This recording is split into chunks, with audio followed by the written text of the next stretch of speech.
Hoy nos acompaña el presidente del Sindicato de Trabajadores Profesionales de NAP Magallanes, Guido Kusanovic Blusevich. Guido, un gusto.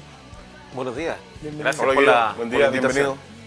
bienvenido. Habíamos estado en diciembre. ¿No? Habíamos estado en diciembre conversando. Cuando estaba, antes de que fuera la reunión de con los parlamentarios, ¿o no? No, eso fue después. ¿Fue después? Fue después, pero fue un poquito antes de que explotara el tema Geopark. Porque no, claro, sí, eso no sí, alcanzamos sí. a hablar del tema Geopark Sí.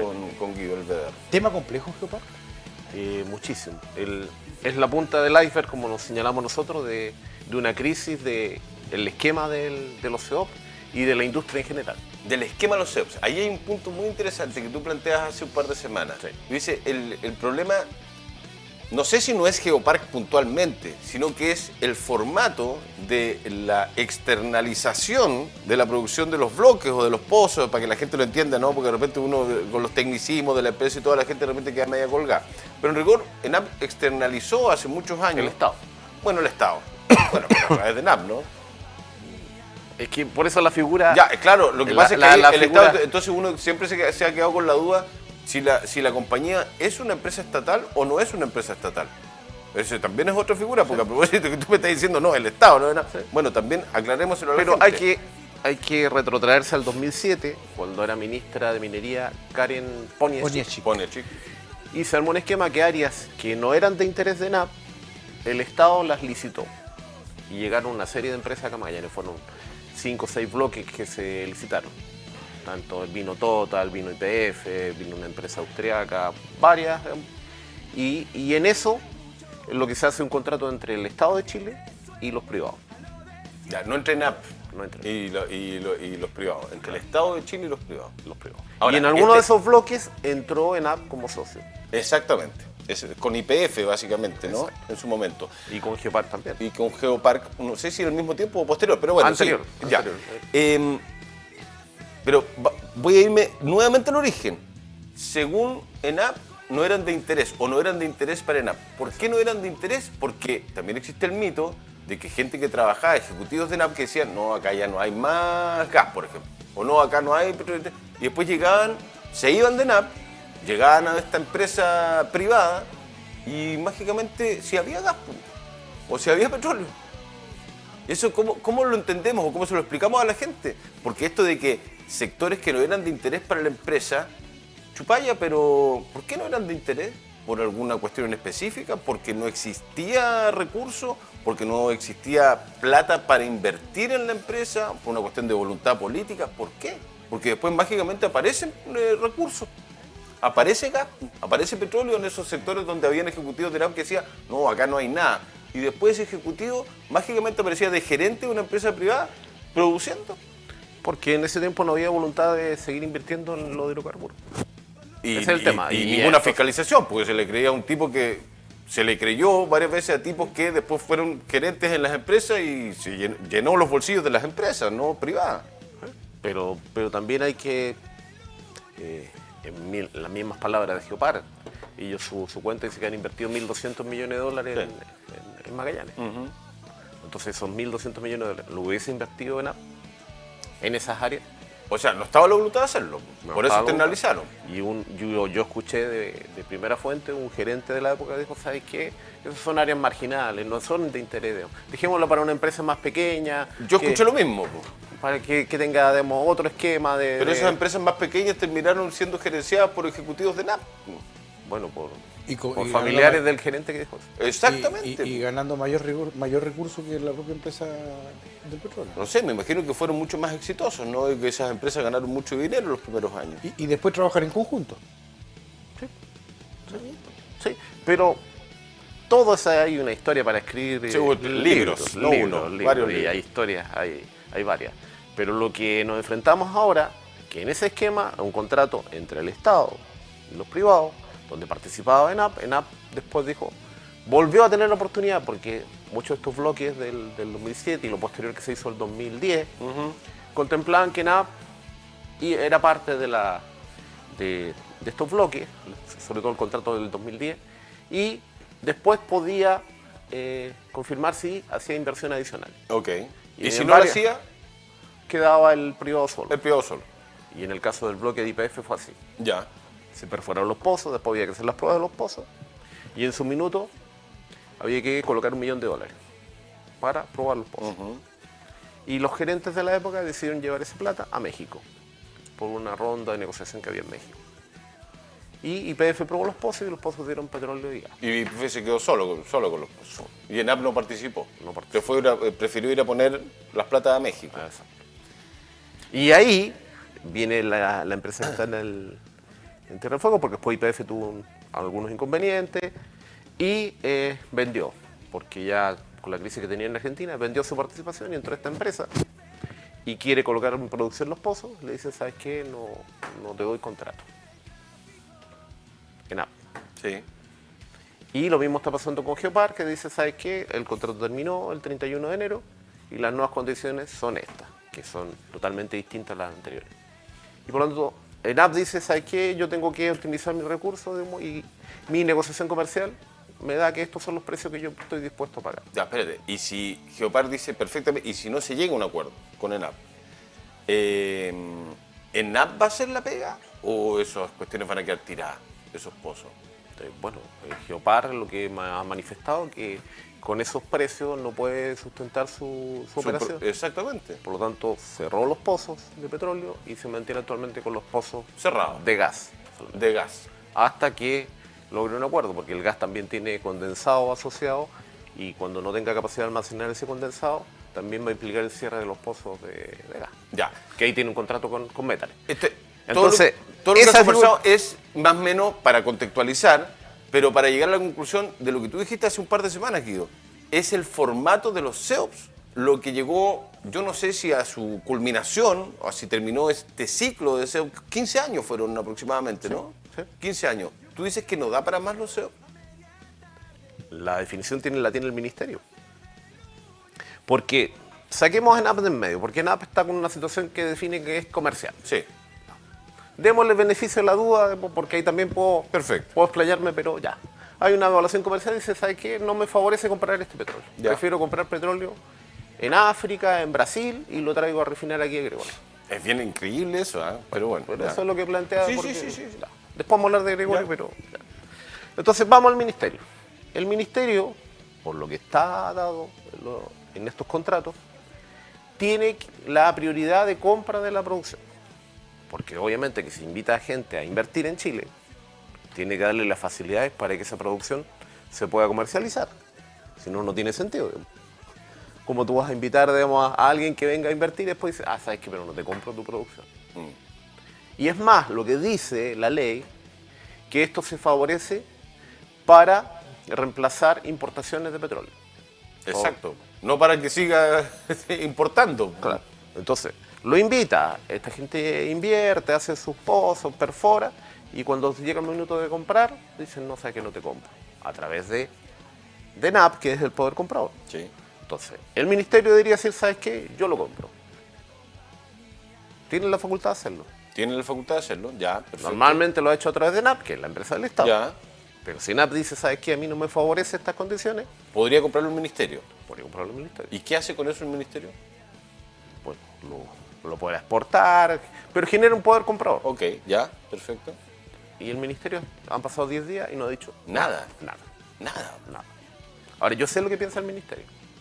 ¿Por qué? ¿Conversaste? Conversamos en nuestra sede sindical con el ministro Diego Pardo y él está... ¿Cuándo vino o hablaste por teléfono? Cuando vino en su minuto en diciembre. Y él manifiesta que la agenda del ministerio está asociada a la energía renovable. Por lo tanto, el tema de los hidrocarburos ya es del pasado. O sea, ni siquiera lo tocan el tema. Entonces, nosotros le planteamos que está bajo su tutela el área de hidrocarburos. Dijo, sí, pero eso no es el interés del ministerio. Sí, pero está dentro de su cartera. Usted tiene que resolver estos temas. Claro. Sí, pero yo no vine a eso, a Punta Arenas. Yo vine a impulsar el hidrógeno verde, se vino a pasear ahí en el Porsche. Sí. Eso fue su... Por lo tanto, para él no es tema.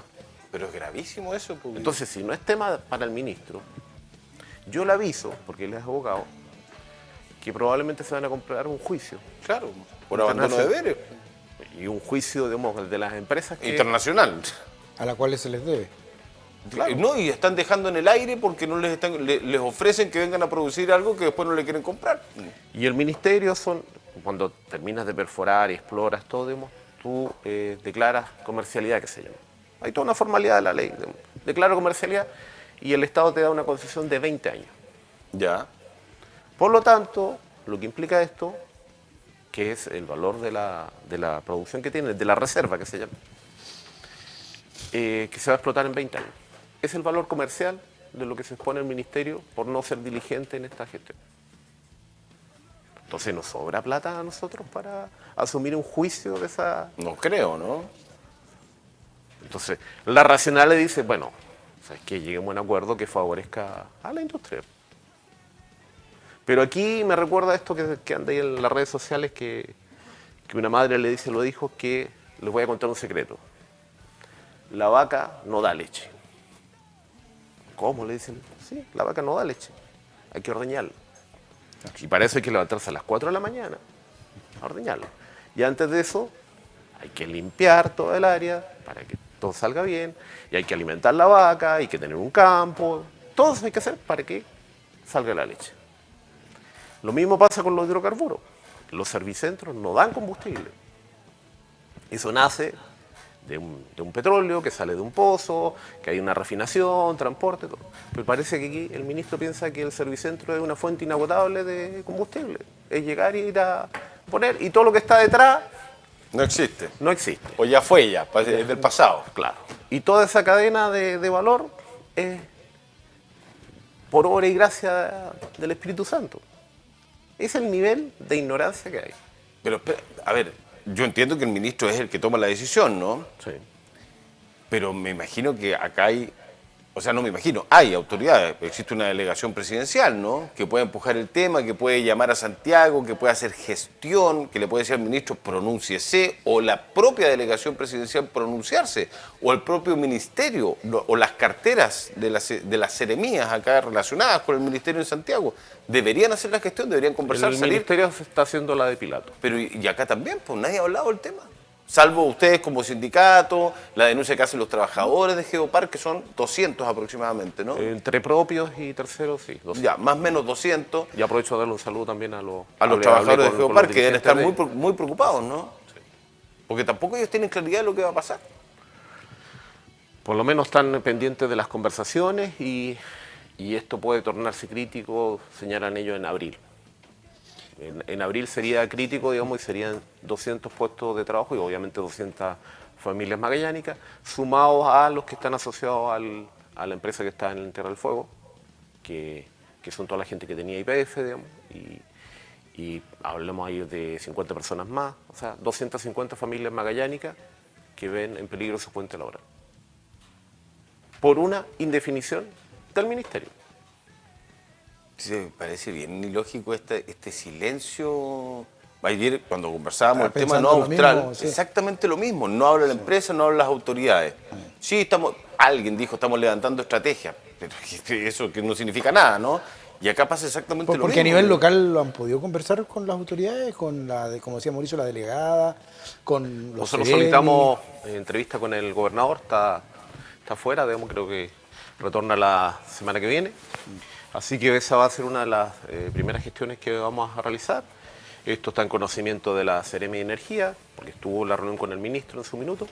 Y todos los parlamentarios también ya saben del tema, lo hemos conversado con ellos. Ya, saben, pero no... Perdón mi ignorancia, en ese sentido, ¿depende exclusivamente del Ministerio de Energía? Minería no pega ni junto ya acá. no. Ya. Energía. En su minuto, digamos, era minería y después pasó a ser Perfecto. energía. Ya, o sea, pero acá podría hablar y se podrían ya reunir, porque esta cuestión es muy compleja, la delegación presidencial, la Seremía de Energía, y ver con ustedes, con los trabajadores, con la empresa, y ver para dónde avanzar Apuntar. y hacer las gestiones y el ministerio. Eso no se ha hecho. O sea, Ustedes por el lado, ustedes me imagino que sí, pero por el lado, pero no han tenido, ¿se han comunicado con la delegación o con la Seremía de Energía, por ejemplo, ustedes como sindicato? con la Seremi sí, ¿Y qué les dice la Seremia? que lo están viendo ¿Pero hace cuánto lo están viendo? hace semanas. Y esto viene, no es nuevo, esto viene de hace 2 meses. No, pues claro. Sí, esta O cuestión sea, no- cuando hablábamos en diciembre estaba en cierne, digamos, era todo lo que era Estaba en plena negociación, o sea, Geopark seguramente estaba esperando la respuesta de NAP, que todavía no llegaba. Llegó los primeros días de enero nomás. Y el cambio de condiciones que le ofrecen es totalmente aberrante. Entonces ahí te llevo al otro tema. ENAP en esto, ¿favorece la solución o incrementa la incertidumbre? Lo segundo. Lo segundo, incrementa la incertidumbre. ¿Por qué? Porque la definición no se toma tampoco acá. Recientemente se hizo una reestructuración acá a nivel de ENAP y lo que era el gerente local, general de IP, ahora se llama gerente de Magallanes. Ya. La misma persona, pero se llama gerente de Magallanes, Ya. para que tenga tutela sobre las decisiones Locales. locales. Ya. Y conversamos con él, que plantea que esto está en la gerencia comercial de ENAP corporativo. Ya. Y la definición allá es que no es conveniente para ENAP comprar este petróleo. Ni el de la isla, ni el de... O sea, tiene la decisión tomada ya a nivel central. En términos de la empresa, Salvo ¿no? que la empresa, digamos, asuman el castigo del valor. Claro, o sea, acepte las condiciones o que el ministerio se involucre, como lo dices tú hace un ratito, y hable directamente con la empresa y se llegue a otro tipo de solución. El ministerio ha hecho un pilato. Entonces, ¿qué implica esto en la región? Y nosotros lo hemos señalado y obviamente hay distintas posiciones al respecto, la de Brasil y otros países, para refinar local. Entonces, ¿Y eso es más barato Eso te preguntar. Que explorar. que producir el petróleo acá local.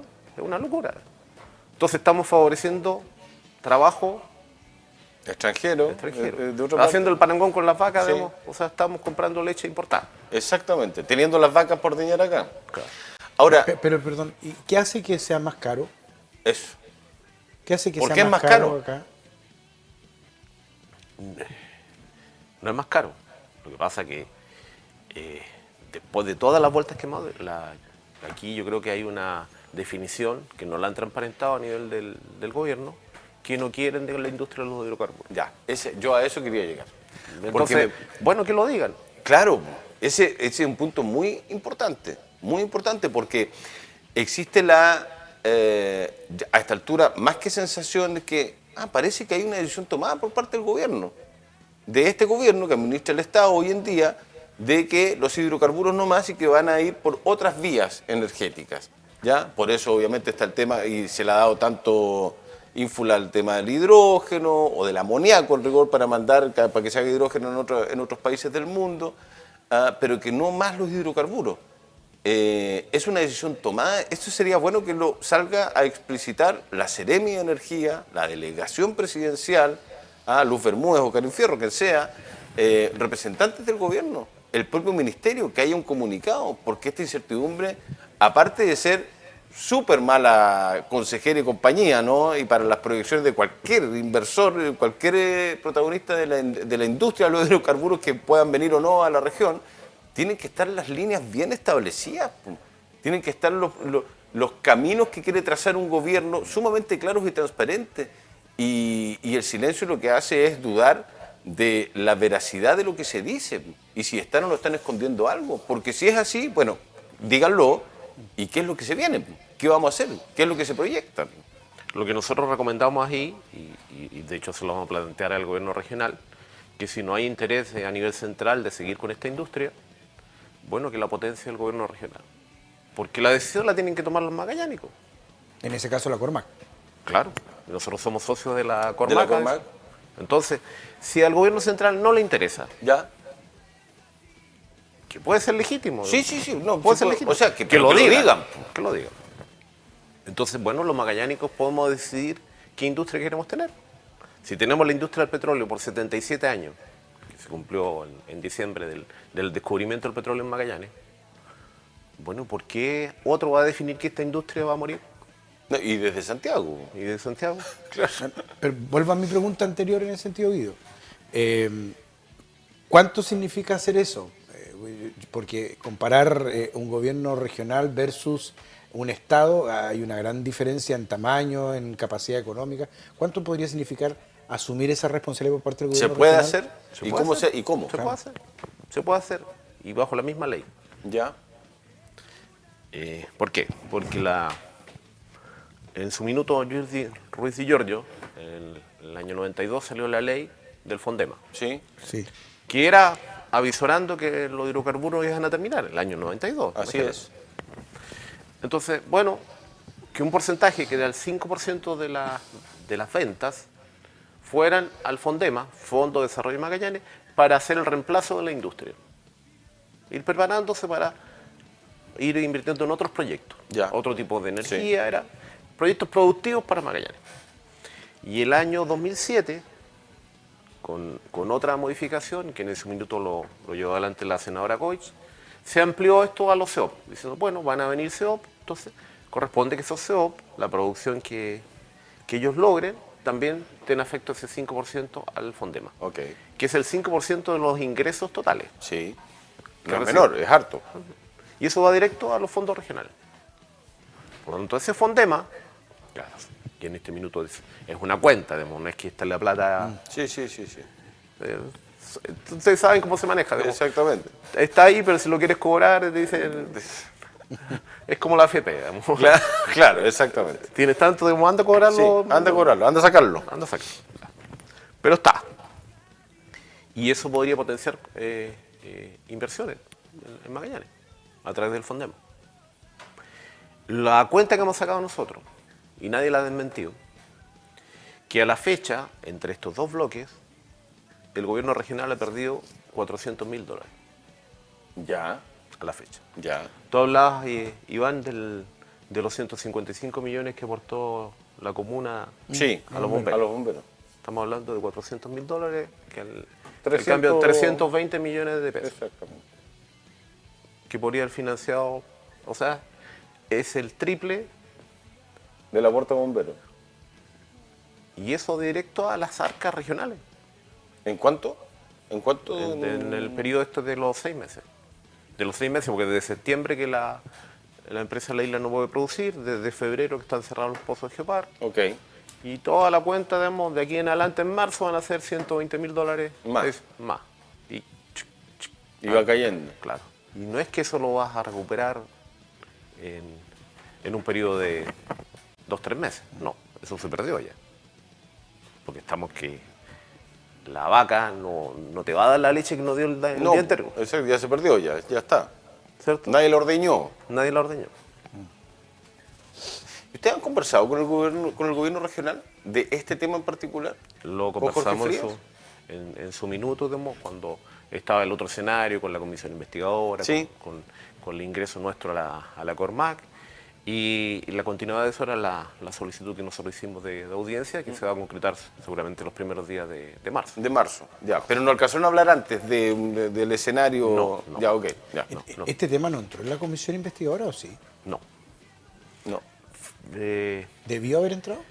En la parte final sí, cuando ya Geopar dijo que no tenía contrato, la empresa de la isla sí. Eso fue la última sesión que fue en diciembre, sí, y es parte de las conclusiones. Es parte de las conclusiones de la comisión investigadora.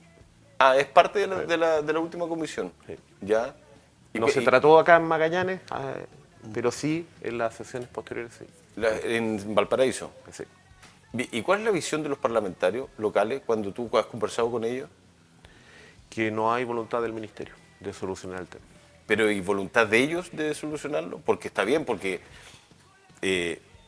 no nos podemos seguir dando vuelta en que ya el ministerio no tiene voluntad, entonces, bueno, ¿qué Es que vamos es una a hacer? decisión, es que... Yo sé que es una decisión de él, es una exclusiva, decisión ¿no? Del ministerio. Del Ejecutivo. Ya, O sea, está bien. La ley existe. Sí. La ley que creó sí, estos sí. contratos digamos, existe. Existen los procedimientos, existe todo. Digamos.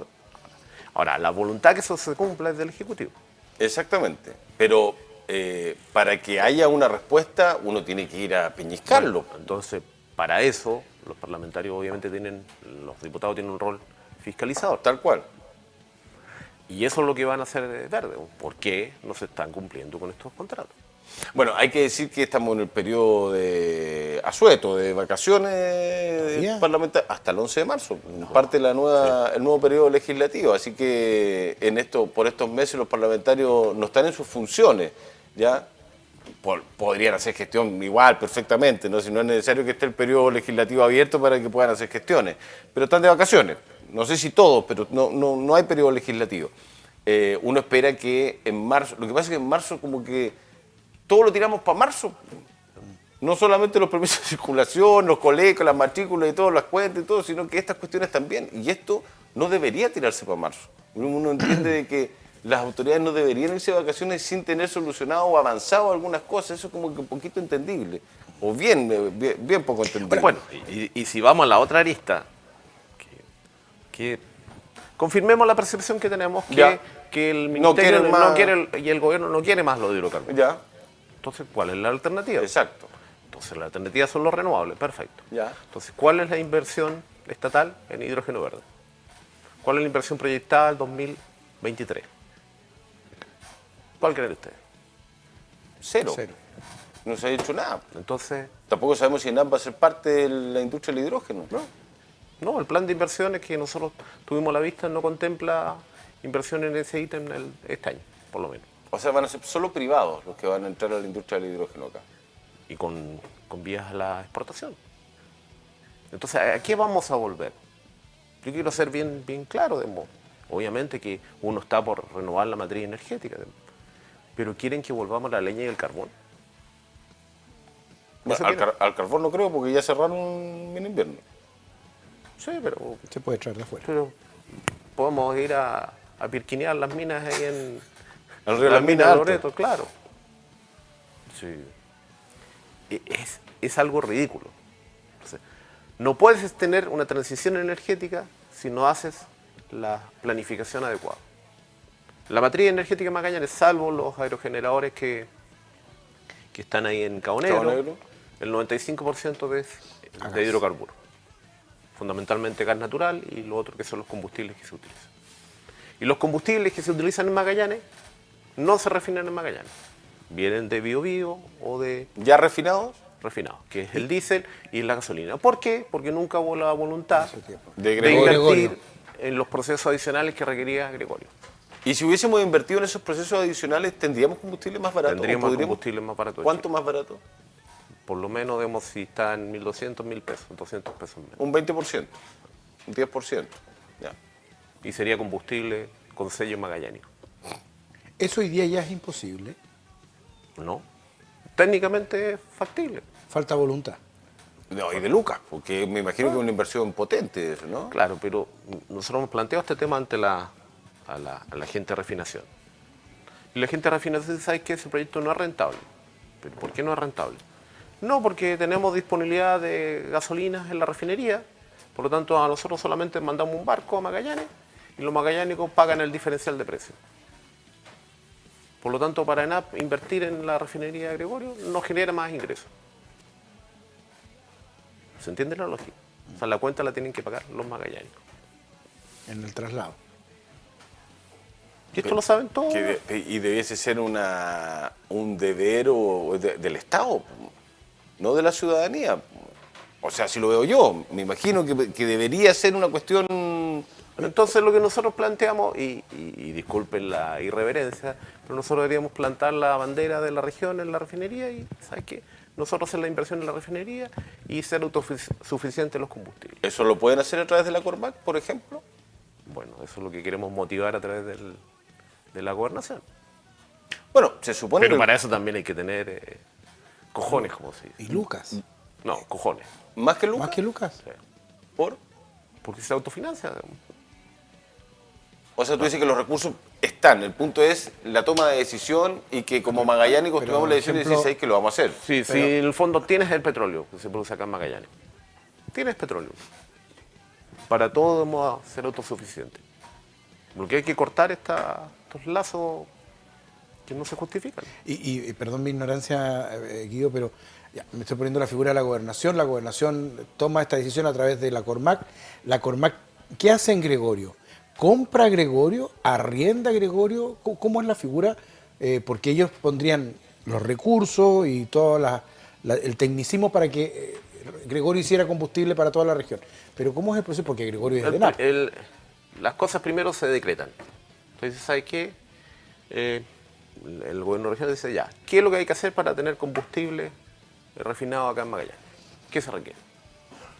Ya, no, hay que hacer una modificación en la planta. Perfecto. Yo te financio el proyecto qué significa hacer el estudio de ingeniería. Ok, Yo lo financio. ya. ¿Cuánto sale? Y que los técnicos se pongan a trabajar para saber, mira, hay que instalar esto, hay que una torre adicional, vale tantos millones. Ok, perfecto. ¿Cuánto eso? ¿Tanto vale el proyecto? Digamos? Estos serían los beneficios. Digamos. Y después hace la integración con las otras empresas que hay en la zona, digamos, que serían los proveedores del petróleo. Hago contrato a largo plazo por la explotación de ese petróleo y te apuesto que eso cierra. Cierra, digamos, totalmente. Ya, pero ¿y qué hace NAP? Que NAP que tiene una cabeza de control a nivel central, pues no a nivel local. Nadie conoce Bueno, al gerente NAP NAP acá, por ejemplo. bueno, ¿no? NAP Se tendrá le que invita a tomar- entrevista y nunca va a ir a entrevista el gerente NAP. NAP tendrá que tomar la decisión si participa o no de ese proyecto. Aunque Gregorio sea de NAP. Bueno, y si no lo quiere operar, bueno, puede ser un activo que se traspase al gobierno regional. Podría ser, sí. Si aquí está claro, si alguien no quiere usar algo, que lo ponga a disposición. Si es un problema. Para los refineros es un problema, Gregorio. O sea, para la Empresa Nacional del Petróleo, y lo vienen diciendo hace muchos años, por lo menos eso es lo que uno ve desde afuera, Guido, Magallanes se ha ido convirtiendo casi en un cacho, en términos de que fuera plataforma, fuera barcaza, se vende la llegada, se vende este otro, se reducen puestos de trabajo, se externaliza todo. O sea, uno lo que ha visto en los últimos 20 años es que ENAP Magallanes se ha ido achicando por decisión centralista de la empresa, de la industria, decir, Magallanes tiene números rojos, esto, que lo otro, que no fueron tan rojos el año pasado por lo que leí el otro día. Pero es reducir. Decisiones que son centralistas. Yo ahí comparto contigo absolutamente. Tengo que decir, bueno, si somos un cacho, como ENAP Magallanes, déjenos a los magallánicos solucionar ese cachito que tienen ustedes. Exacto. Y sigan haciendo la pega que quieren hacer y nosotros vemos cómo nos podemos manejar en esto. Pero son el perro del hortelano. No comen ni deja comer. Exactamente. Pero sin aspaviento llegan e invierten en Argentina. Nosotros denunciamos en la comisión investigadora Sí. un proyecto acá, al otro lado del alambre, que se llama el Turbio Este. 50 millones de dólares comprometieron. 50 millones de dólares. Hicieron las inversiones iniciales y cuando había que perforar los pozos, que eran cerca de 20 millones de dólares, decidieron no perforarlo y pagar la multa, que la multa era equivalente a esa inversión. Es una locura eso. Invirtieron 50 millones de dólares Y- para poder hacer, y cuando tenía que poner 20 millones más, O prefirieron sea, los 20 eran parte de los 50. ¿no? los 20 era parte de los 50, pero tuvieron que pagar una multa similar y no seguir adelante. ¿Quién lo ¿Y por entiende qué? eso? Bueno, Decisión. eso está en investigación. Eso está en investigación y por eso es tan ridículo tener una gerencia de ENAP Magallanes acá que uno que lo haga, de invitarlo a las entrevistas y que no haya explicaciones por parte de la industria. O sea, a mí siempre me ha parecido que es una cosa irrisoria el tener una gerencia muda acá, a nivel local. Porque nunca uno trata de pedir explicaciones respecto a lo que hace NAP. ¿Y con quién se encuentra cuando busca explicaciones? Con los sindicatos, con el de profesionales, contigo, con el de los trabajadores, con Carlos Aro, antes con Avendaño, y con ellos trabajamos. Y a ustedes se les preguntan cosas que deberíamos también preguntarle a la compañía como tal, ¿no? Y que la empresa responda a los magallánicos respecto de sus decisiones. Pero eso no existe, y no existe hace un año, ni 2, ni 3. Yo me acuerdo, creo que con el último gerente que conversé fue unos días antes del paro del gas, que era Roberto Maclau. Sí. Que creo que fue el último gerente magallánico, además, que trabajó en perforaciones muchos años. Yo conocí a Roberto Maclau porque además trabajó con mi viejo, entonces lo ubicaba. Y me tocó entrevistarlo en un momento súper complejo, que era en lo que estaba metido en ENAP, un tema que era el paro del gas y todo lo demás, lo que se provocó una semana después de aquella entrevista. Pero de ahí a hablar con un gerente, yo no sé si a ustedes les cuesta tanto como a nosotros los medios. O sea, internamente sí tenemos los canales de comunicación, pero esas comunicaciones no son, Que no son públicas. comunicaciones formales, o sea, no... De los proyectos, de temas de seguridad, temas laborales, obviamente que está esa fluidez. Pero en estos temas estratégicos ya No. escapa el control local.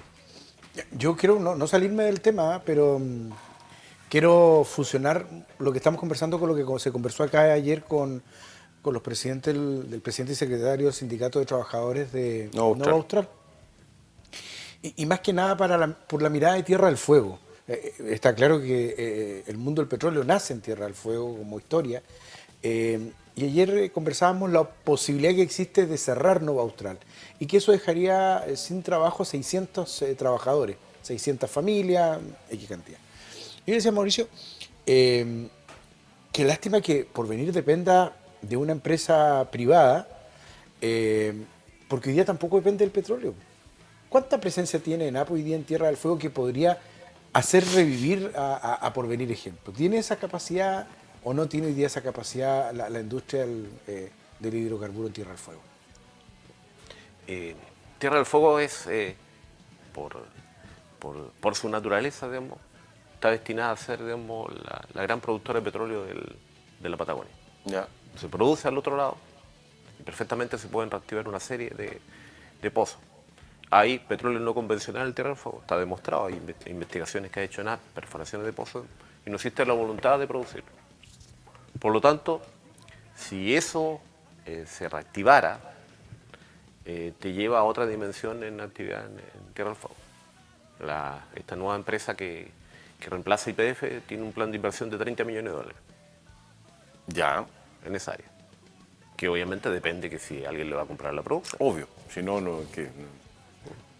De hecho, presentaron un proyecto que es suministrar de energía eléctrica a San Sebastián, el complejo fronterizo. Ya. Que están con un generador y tú conoces la historia, digamos, y cuando se para el generador quedan sin luz. Increíble. En un complejo fronterizo, pues, no es en cualquier parte. Entonces están ahí a 15, 20 kilómetros del bloque este, digamos, y ellos ofrecieron a la delegada presidencial de Tierra del Fuego suministrar energía eléctrica.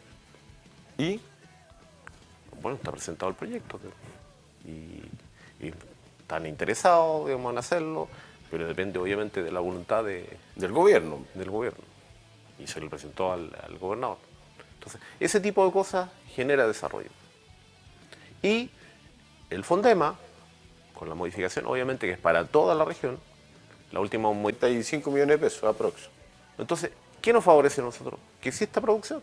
Claro. No importar la leche. No. El punto es si se van a querer las vacas o no.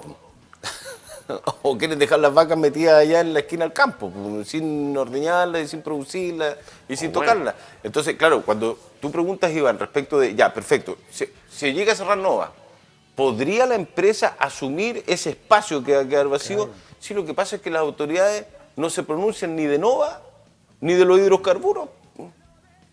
Entonces, ¿qué están armando los cursos de peluqueros para reconvertir a la gente en Porvenir? ¿Qué es lo que se está haciendo? No, vamos a crear un santuario natural en toda la región de Magallanes. Ya, tú dices, ya, y vamos a vivir del turismo y de la naturaleza y de la protección. Tampoco vamos por hacer turismo. No, claro, porque también es invasivo. Los cruceros también son invasivos. ¿Y entonces qué vamos a hacer? ¿Vamos a comernos entre nosotros? ¿Qué? No, yo a ti no te comunico. Bueno, vamos a volver al carbón y la leña. ¿Ah? Y cada cual que se arregle como pueda, ¿no? Ya, es bien insólito. Sí, Entonces, bueno. Ese es el daño que hace no comunicar. ¿Ah? Mira, entonces volvamos a la racionalidad. Sí. Y obviamente los proyectos tienen que cumplir la normativa.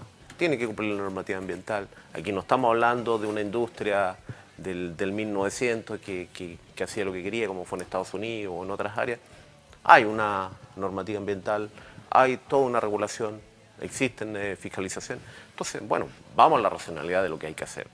Y dentro de esa racionalidad, obviamente que se generan puestos de trabajo, sin duda. Y eso es lo que tenemos que avanzar. Pero para eso, sinceremos cuáles son las posturas. Entonces, si el gobierno piensa que no va por ahí por el tema de los hidrocarburos, bueno, que los magallánicos decidan qué hacemos o no. Ese es el kit del... Sí. Y claridad en el mensaje también. Claridad en el mensaje. No por parte de ustedes, que está clarito, por parte de quienes del Ejecutivo, básicamente, ¿no? Claridad en el mensaje. No esto de lavarse las manos y como que no hay respuesta, porque a ustedes les responden eso, pero públicamente no se dice mucho. Vamos a comunicarnos con la Seremi de Energía para que dé una respuesta a esto y empezar. Bueno, mañana va a estar con nosotros la delegada presidencial subrogante, Karin Fierro, que también se podrá conversar respecto de este tema, de este y de Nueva Austral también, pues, claramente. Vamos a tener varias cosas que hablar con ella.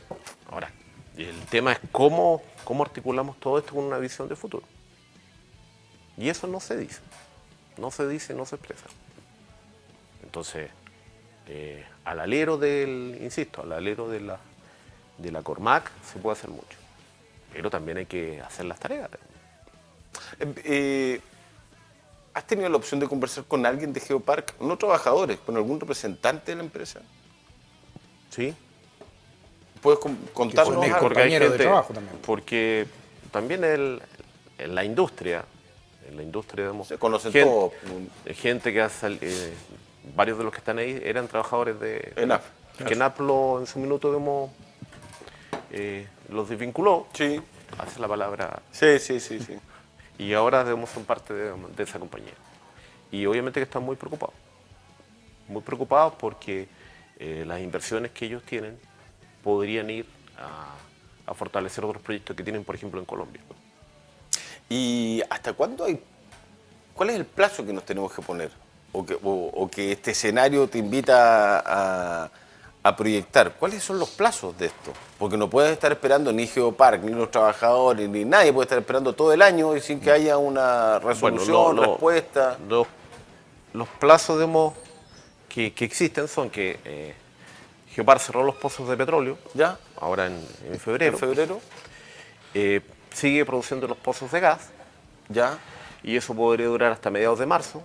¿Ya? Y si no tiene dónde vender la producción de condensado, tendría que empezar a cerrar los pozos de gas, que eso empieza a afectar también a Metanex. ¿Y Methanex de dónde va a sacar el gas? Bueno, Argentina. de Argentina, Mientras no le cierran la cañería. a fin de abril ya se deja de recibir de Argentina. Por lo tanto, después, a contar de mayo, no estaría ese gas argentino, probablemente no esté este gas de Geopar, y ENAP no es capaz de suplir toda la demanda que tiene Metanex, por lo tanto, también se afectaría la producción de Metanex. O sea, marzo-abril es el plazo crítico. Y esto es un efecto en cadena. Digamos. Una cosa lleva a la otra. Eso es lo que no se entiende. Entonces, nosotros hemos sido majaderos en explicar esto con detalle y que aquí está en riesgo este modelo de los CEOP, pero en riesgo la industria de los hidrocarburos en Magallanes.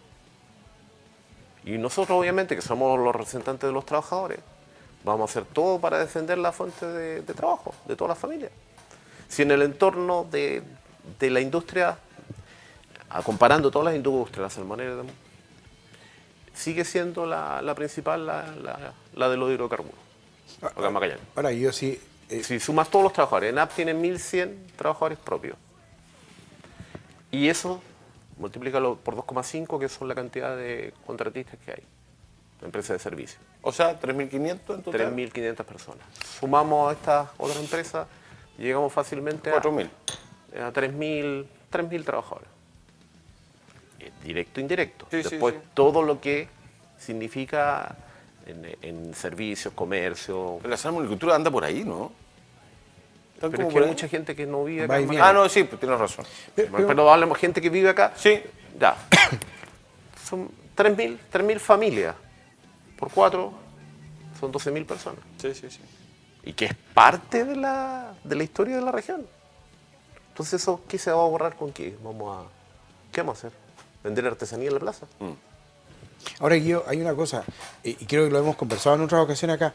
La Empresa Nacional de Petróleo, ENAP, de hace 20 años, 25 años atrás, ese nivel de pertenencia con Magallanes ha variado completamente. Hoy día yo no sé si los magallánicos sienten tan magallánica a ENAP y ENAP se siente tan magallánica. Y a su vez, ¿y por qué hago este tema? Porque me imagino que mucha gente que está viendo el programa hasta ahora dice, pero ¿qué me va a afectar? Yo que vivo, no sé, pues en tal sector de la ciudad o en la región, ¿en qué me puede afectar a mí que ocurra estos dramas con Geopar y que se peleen con Metanex y cosas así? ¿Cómo le afecta esto al ciudadano a pie? ¿Le afecta en algo o no le afecta absolutamente en nada? Yo creo que sí. Le afecta todos los meses.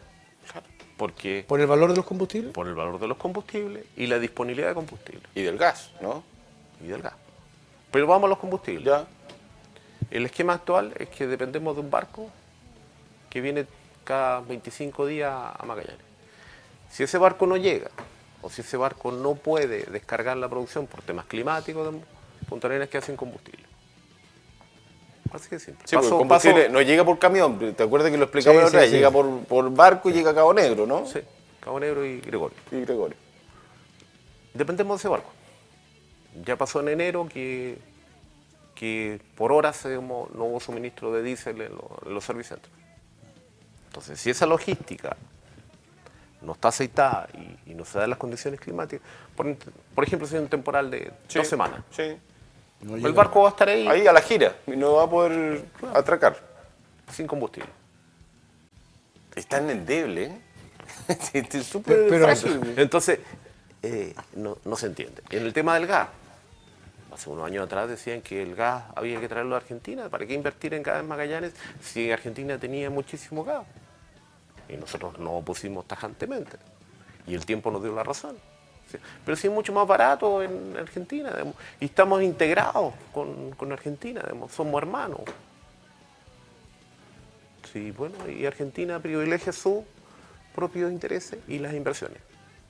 Entonces, un par de historias para que... nosotros conocemos todo el sur de Argentina. Tierra del Fuego, Santa Cruz y Chubut dependen de las regalías del petróleo. Pero las decisiones de las concesiones las toman las provincias. Sí.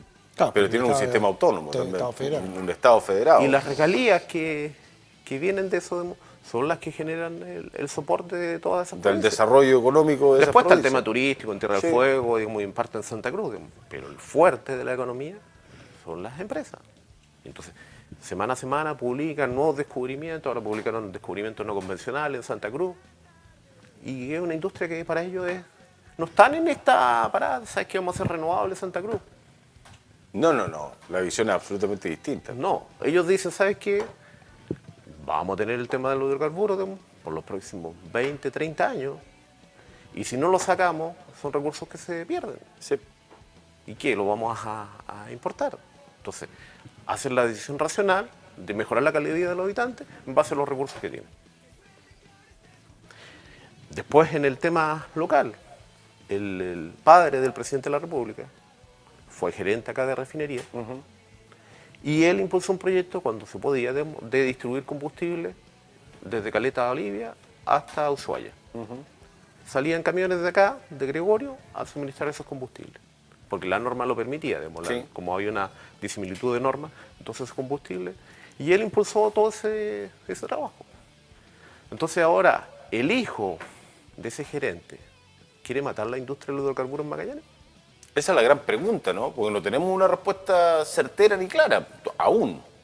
Entonces, bueno, démosle el beneficio de la duda, que no está eso en su mente. Bueno, entonces que dé la instrucción a los que dependen de él para que realmente den la respuesta que corresponda. Entonces, ese es el punto. La industria está en riesgo. Que lo digan. Que lo digan y en función de eso se toman otras decisiones regionales. Estábamos disponibles como gobierno regional decir, ¿sabes qué? Vamos a ser todos verdes y vamos a perder el 5% de las regalías de esta industria y vamos a esperar las decisiones que lleguen de nivel central, el presupuesto anual y vivir con eso. Y jugarnos el all-in al hidrógeno en 10 años más, y si no resulta, porque también nadie sabe si va a resultar o no lo del amoníaco, el hidrógeno y todo. Nosotros promovemos el hidrógeno verde, pero con una condición, que parte de esa producción también tenga impacto en la matriz energética regional. Sí, claro. Porque si esto va a ser solamente para exportación, bueno, que No nos tiene vamos, mucho nos sentido. vamos a quedar con los impactos de la industria, pero sin ningún beneficio. Exacto.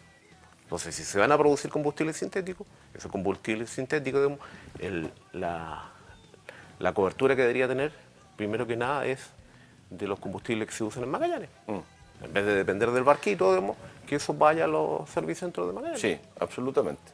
Va a ser leche verde, digamos, para hacer- Sí, exactamente. Ahora, respecto, sé que nos tenemos que ir, pero respecto a lo que decía Iván, de la gente no siente este vínculo con ENAP como se sentía hace 20 o 30 años.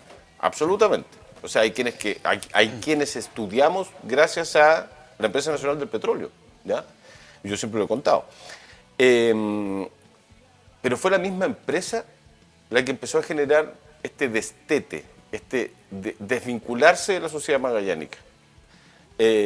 Magallanes antes era ENAP y ENAP era Magallanes.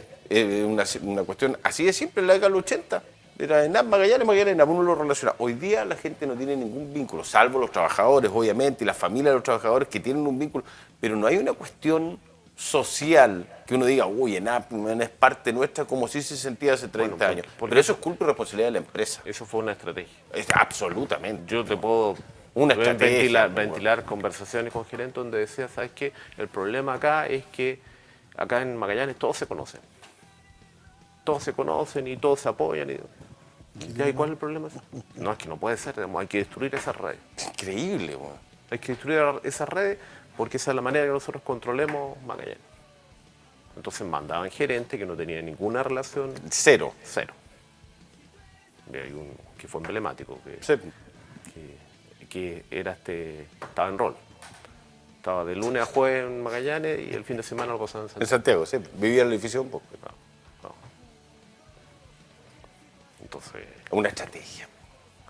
O sea, hay una historia detrás que no se cuenta, que no es masiva, que no es pública, que no es popular, pero que tiene mucho que ver con lo que ha sucedido en las últimas 2, 3 décadas respecto del presente de ENAP y, ojo, del futuro, que además es incierto.